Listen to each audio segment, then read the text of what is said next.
Have you ever wondered why some photos have that beautiful blurry background while others keep everything sharp and detailed from the foreground to the horizon?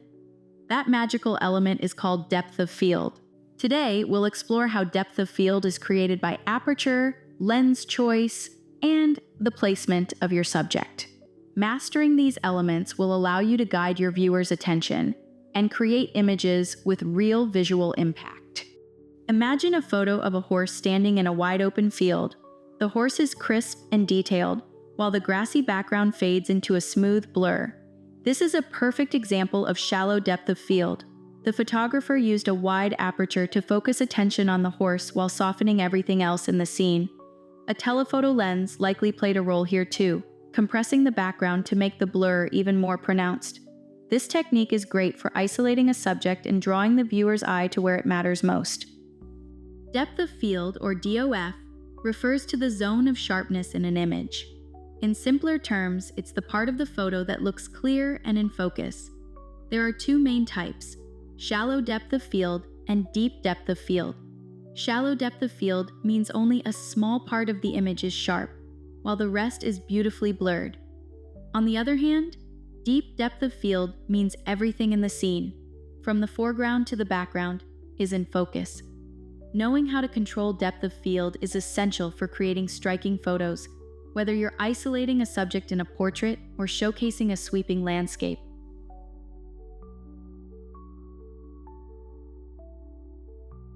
Now let's talk about aperture, the key factor in controlling depth of field. Aperture is the opening in your lens that lets in light, and it's measured in f-stops, like f1.4, f2.8, or f11.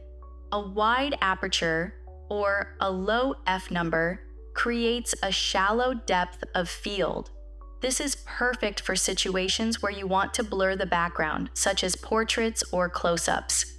For example, think of a photograph of pomegranate seeds glistening on a table.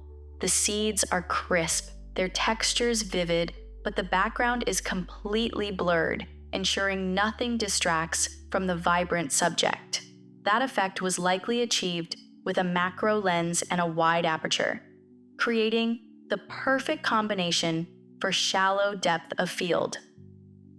On the other hand, a narrow aperture, or a high f number like f8 or f16, creates a deep depth of field. This is ideal for landscapes or group photos where you want everything in the frame to remain sharp. Picture a vast field with rolling hills stretching into the distance. Every blade of grass, every tree on the horizon is perfectly crisp.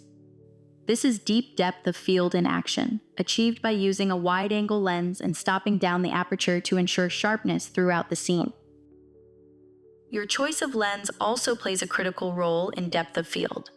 Wide-angle lenses like a 16mm or 24mm naturally create a deeper depth of field, even when you use wider apertures.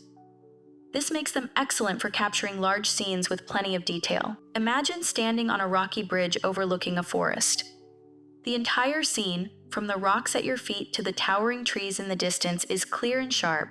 That's the power of a wide-angle lens combined with a deep depth of field. Now consider telephoto lenses.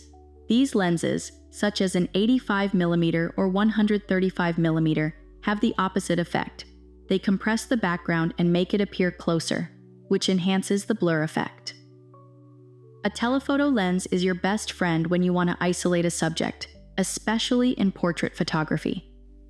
Imagine a close-up shot of a young woman, her face beautifully illuminated, while the background melts into a dreamy, out-of-focus swirl.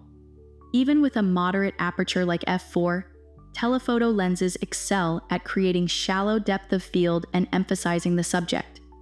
There's another factor to keep in mind: the distance between your subject and the background. The closer you are to your subject, the shallower the depth of field becomes. Photographers often position their subjects far from walls or busy backgrounds to maximize the blur effect. This technique works especially well for portraits or still life photography. So how do you control depth of field like a pro? Start with your aperture. For a shallow depth of field, open up to a low f-stop like f2.8 or f1.4. For deep depth of field, stop down to f8 or higher. Choose your lens carefully. Wide-angle lenses naturally keep more in focus, while telephoto lenses are perfect for separating your subject from the background. And remember, the closer your subject is to the camera, the blurrier the background will become. That wraps up today's lecture. Now, go out and experiment. Try adjusting your aperture, switching lenses, and playing with subject distance to see how it all affects depth of field. Happy shooting!